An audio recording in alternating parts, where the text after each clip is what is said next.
Mark from Solardo, aka MRK1. This is Solardo Dave, Disco Dave. Dave, say hello. I'm here today to show you how I made a track called Tribesmen, which came out around a year and a half ago. It went #1 on Beatport and has done wonders for our career throughout the years. I'm just going to break it down and show you how we did it.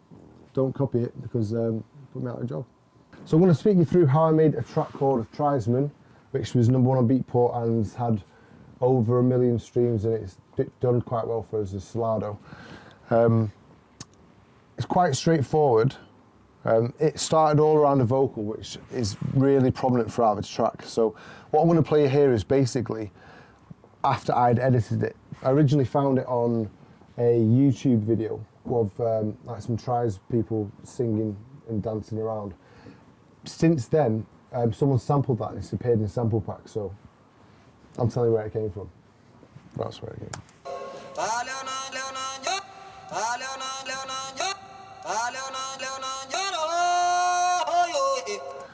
So I got the vocal from a YouTube video, of which wasn't the best quality, so I put it in originally, and I just had a kick behind it, so it would have been like a 4/4 kick going bang, bang, bang, bang, bang. Just something to give me some sort of direction of where it needs to go in terms of making it loop and making it sound in time. I then ended up processing it by putting a compressor on it to make sure it had the same level. I usually use an Ssl Compressor from Waves. And then I put a limiter on, an L1 limiter, and that was just to bring the sound up a little bit more. So at this point it's now all level and it's all louder. I then also used a decapitator on it, which is a bit weird to do, but I can show you what I did here, even though I'd previously done it, so it probably won't sound too good now.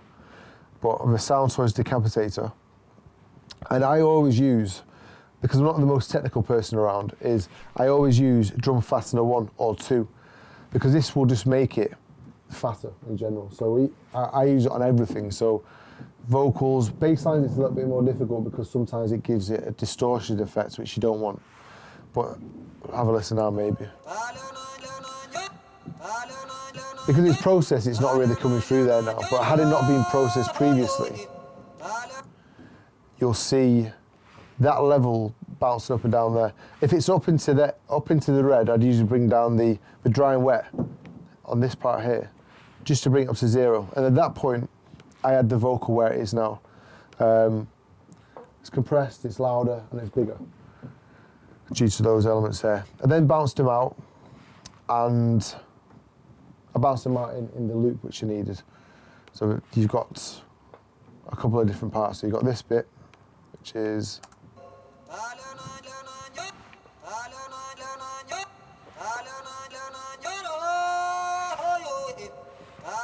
so that was the loop which I made, and that goes throughout the intro, and it comes back in during the track. I then looped other parts of that vocal again, which gives you this part on the drop.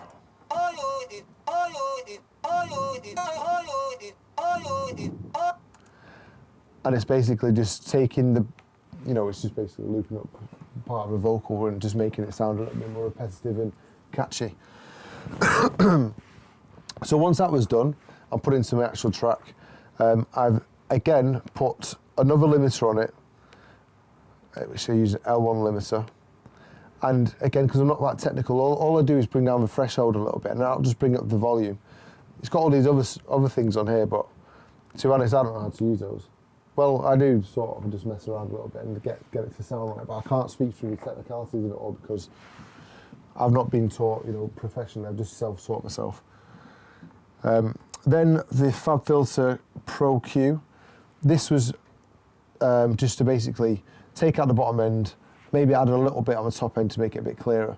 But I'm looking at what's going on here on this filter now is I probably did that prior to bouncing it out, because I would have done a lot more than this. This would have just been, this part here would have been mixing it just into the mix of the actual track itself. I'd assume, more than likely, I would have, on the original sample prior to bouncing it out, it would have been right down there, taking out all the bottom end, especially because it's off YouTube, so the sound quality isn't the best anyway. And I without doubt would have taken the top end here off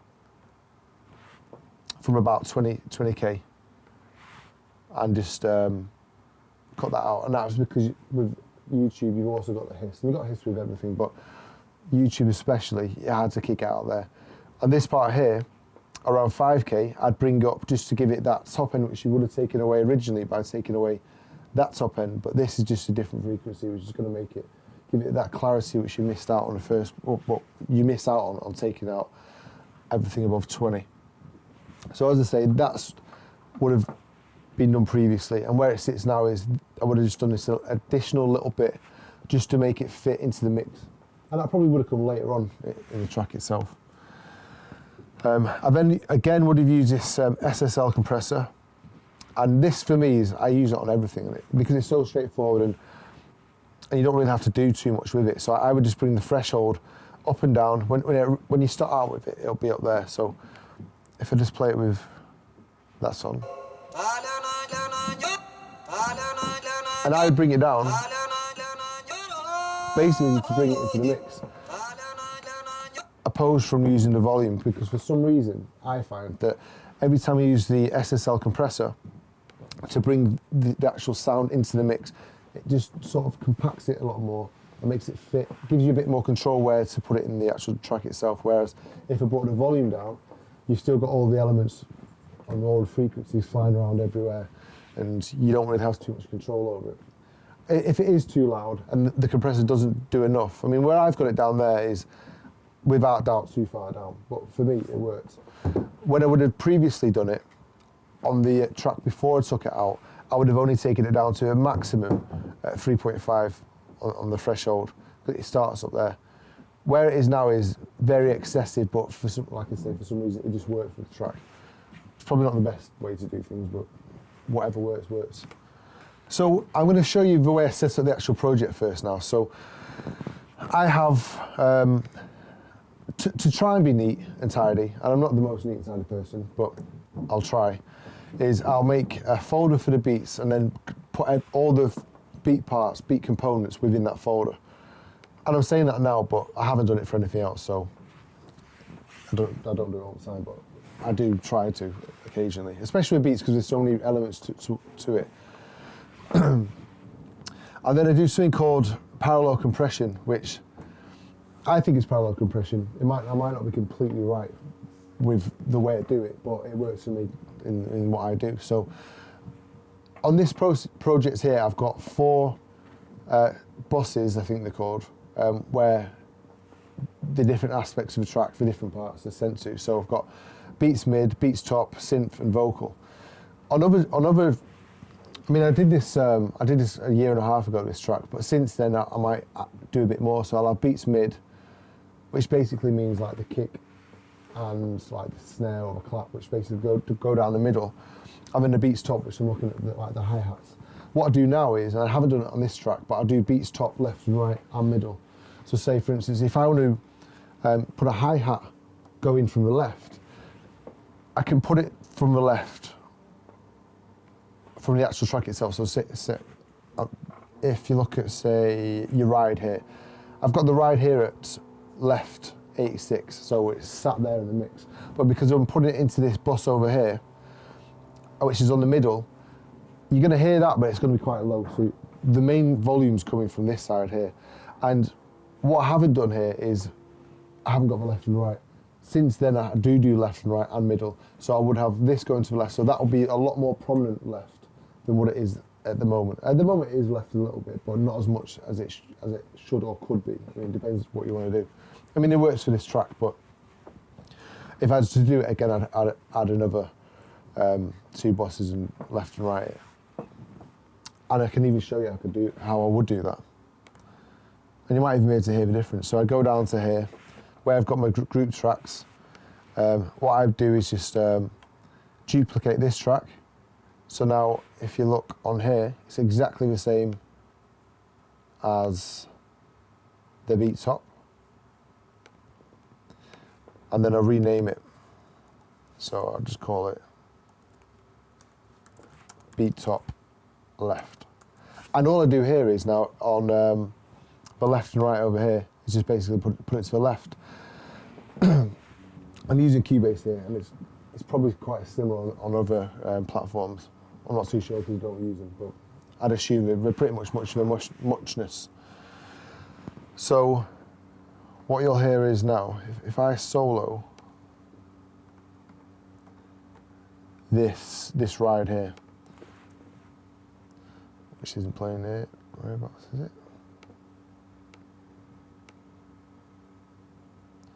It doesn't come into the track that much.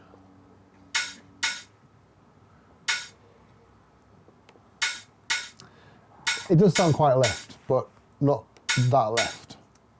So if I put it onto the beat top left,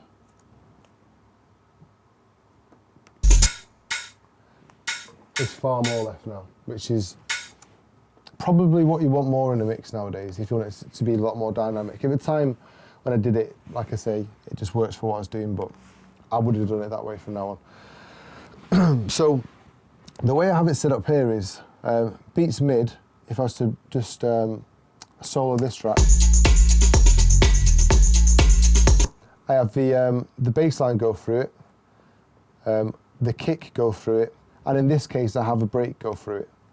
Usually I probably wouldn't put a break through there, but in this case I have done it, and I probably did that because the beat was the break is quite flat in this track. So for me, I make the beat mid is like the flattest. So usually the kick, I make the kick mono, I make the bass line mono, and because that like I say, that loop's flat, probably just threw it on there as well.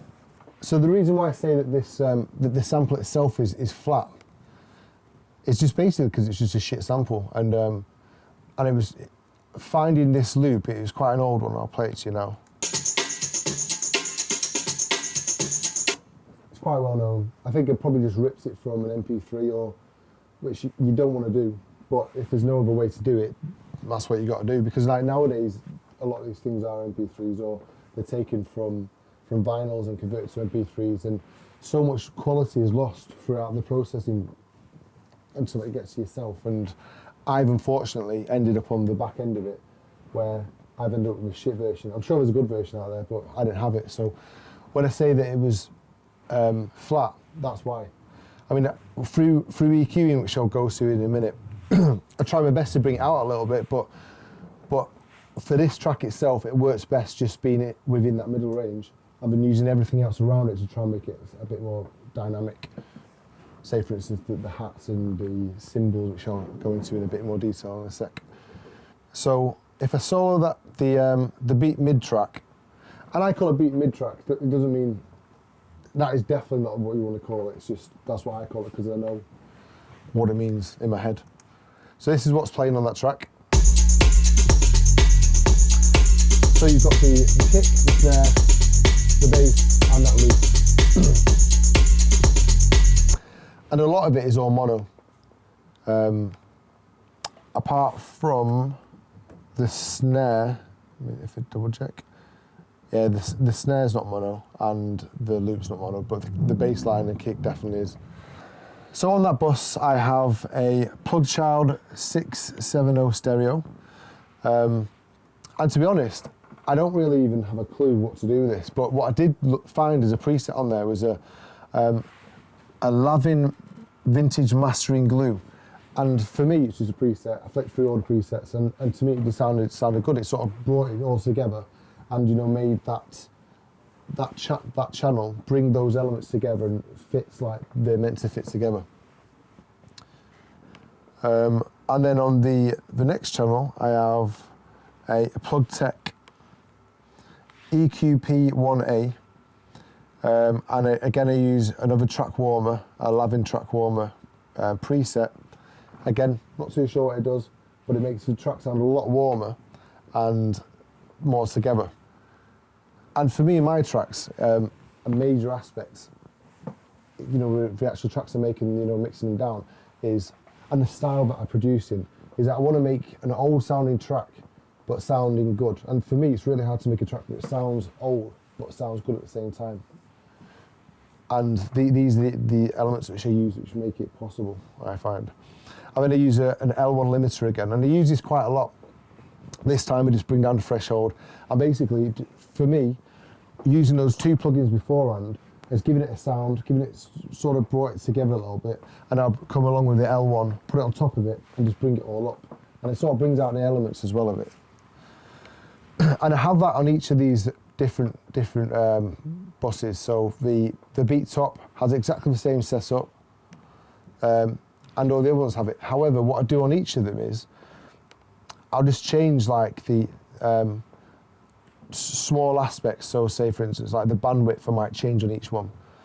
On that, for instance, I might change the threshold on this one. And the reason why I do that is just to give it something slightly different from each other. So I'm very, very sure if you were very technical minded, you know exactly what to do to make it sound different. But for me, what I just do is change a few of the settings on it, and it just makes it sound slightly different, therefore giving each one of these buses its own individual sound and position within the mix. So I'll break down now the beat itself to you. Now you know the actual how the setup works and where I run it all to. So this kick here is my lead kick. It sounds quite, this has been processed previously, so prior to that it would have been quite round, quite subby, quite muffly, and just not so prominent. And what I would have done is, which I use in all the tracks, at the moment I've got an EQ on it, so just forget about that for now, but at the time, and it might work if I do it now just to show you, is I would use the Ssl Compression, which I use on everything, and let's see if I don't know if, because it's been processed, it might not make any difference here, but.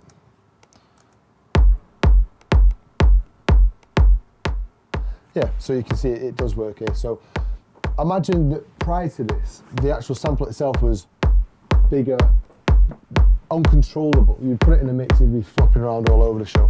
This here, as you can hear now, tightens it, which in this case, it's already been processed, and I'm processing it more so. And you can still hear that it's tightening it down even more so.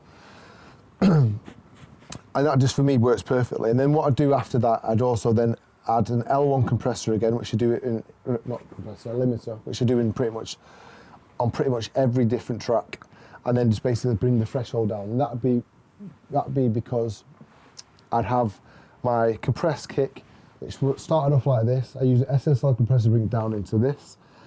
Well, it would have gone down to here. I'll then use the limiter, which will bring it back up to there. And then you've got your punchy kick with volume and all the aspects that you need. I'd then do something with the Sound Toys decapitator. Throughout this tutorial, you'll see regular trends, and basically, because I use the same stuff on every track and just mess it around a little bit to make it work for me at the time. So then I'd bring the drum fastener one on. So I'll try playing it without this. It might not work now, but I'll give it a go.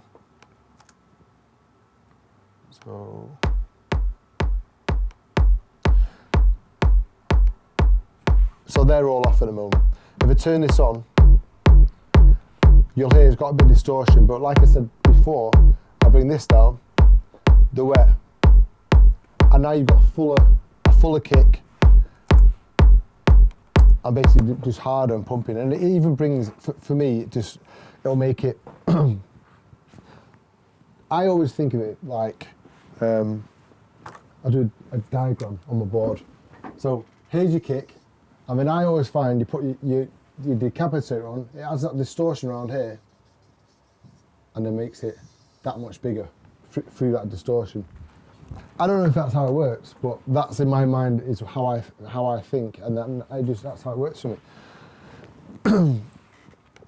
So, like I said, you have to use the mix to bring it down to make it sound all right, because what you heard then originally was distorting, and you'll hear that with everything you usually put through there. So just bring this down, and it'll just bring you to, you'll eventually get to a sweet spot.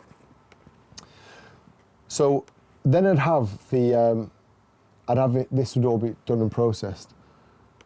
I'd then bounce all that out as one file, because, you know, the decapitator uses a lot of CPU on the computer.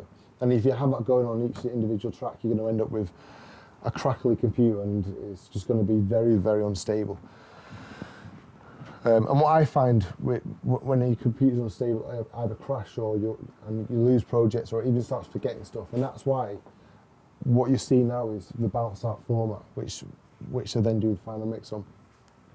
So I'll then bounce it out, and if I take these off, which these weren't on original, I've just done this as an example.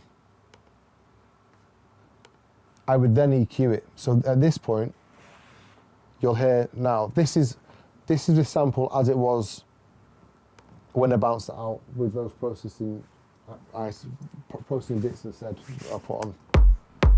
And it sounds good. And then basically I put the EQ on, again the Fabfilter EQ. I basically just took this bottom end off.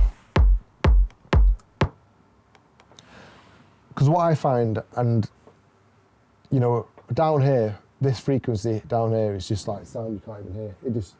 It just muffles things up.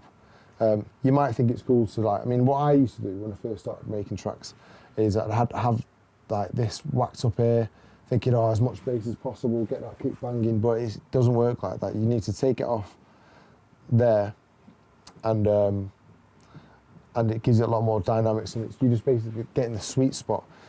And at 50 hertz here, this is where the actual sub's is going to come through in the club, and you hear. So anything really below that, you don't really need. Again, I've taken the top off a bit here because it's going to get rid of all that. Also, again, sound you don't need to hear. It's the hiss which will make your ears ring. And I do that with every sample. And you know, when I show you the other, all these other like elements throughout the track, I might not have an EQ on now showing this, but I definitely would have had one beforehand, before I bounced it out, to take it off. And I always take it off. I mean, here, that's where I'd usually take it off, around this element, around 20k. And like I said, bounce it up there to get the sound coming through again. So then that's my lead kick. The lead kick which is bouncing through the track. Also, when I put that kick in originally, it probably would have been a sample. Originally, many years ago, I went to my friend's studio, and he had a load of old equipment, and I just basically sampled all his old beat machines, drum machines, and also sampled white noise from a Jupiter 8, which I'll speak about that later. So a lot of the kicks they do use are from machines, or from people who've got from machines, or even if it's samples. But a lot of the time, when you do put whatever it is in to your track, it comes in as a stereo file. And for me, in my mix downs, I don't really want it to be stereo, because I like the kicks to always be mono. And when it's mono, it's basically saying, I mean, stereo to me, you got your two speakers here. If your kick is on those two speakers, you're losing that punch. So I do the mono kick all the time, so it's straight down the middle, banging. And when you're in a club and you're stood in front of that speaker, it's not messing around, it's coming straight banging down, and that is, for me, the way the kick should be. So when I bounced out this processed kick prior to the EQ, you know, when I explained with the compression, the decapitator, the limiter, when I bounced it out as a mono file. So when I put it back in, it was all mono. So that's my lead kick. Then on top of that, I've got a mid kick, which is basically just to give it a bit more top end, just so you can hear it get cut through the mix a bit more. I don't, like with this one here, there's not really any bottom end. It's very much a mid-element kick. On some tracks, you might even choose to put an even higher kick on there to get a real top end, and even put an even lower kick on. I mean, I've done techno tracks where I might have 4 kicks on it. I mean, I've heard of people using up to 8 kicks, which for me sounds a bit technical. I mean, I find it hard enough dealing with 2, but I probably won't go into realms of 8. But in this case, I've used 2. And again, I would have done exactly what I said on the kick, the decapitator, limiter, Ssl Compressor, bounced out mono. You've got this track as it is now. And then again, EQ it again. If there was any bottom end, which by the looks of things there probably was a little bit, I've cut it out.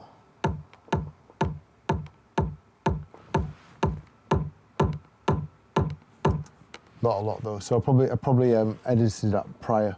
and then just stuck that in just as a precautionary measure, you know, for elements I might not be able to hear on these speakers. Because they're not the biggest speakers in the world, and I don't have a bass box underneath, so at least I know I'm not having any sub which I don't need to be in there, which might clash with my actual sub bass driven kick. And then again, I've used Ssl Compressor. The reason why I would have used this on this part, like I said before, on a lot of the other elements throughout the track, I use this instead of volume, just to bring the actual element into the track. You know, like I said, you use a volume. If you bring it down, you don't have the full control which you would do on this compressor. But sometimes it might be the case you want to bounce between the two of them, so you'll have the volume and the compressor going, so just to get it perfectly to fit in the mix. To be honest, I don't even know if that's like a thing people do, but I do it and it works really well for me. So when I bounce these kicks out, it would have come as one file, and I reckon, potentially, if I open it up now, that's the file it would have bounced out as. And what I've done here is, you'll see I've cut them up individually. So there's a couple of reasons why I'll cut it up like this, is because I found every time I bounce it out with the decapitator on, sometimes it's off the grid, slightly out of time. I mean, I'm talking fractionally, and you would never ever hear it unless you're putting elements like kicks together, because you get a kick slightly off on the other one, you're going to get a bad sound. The sound can change all the time. And also, sometimes kicks with other kicks don't go together at all, so you need to make sure you line it up properly. So if you see, if I go zoom in on this, I've got the elements of each kick pretty much similar. So they both start at the same time. They both got this little wiggly bit going on. I don't know what that means, but it's basically in the same place, which makes those two kicks work together. So that's why I've cut them up.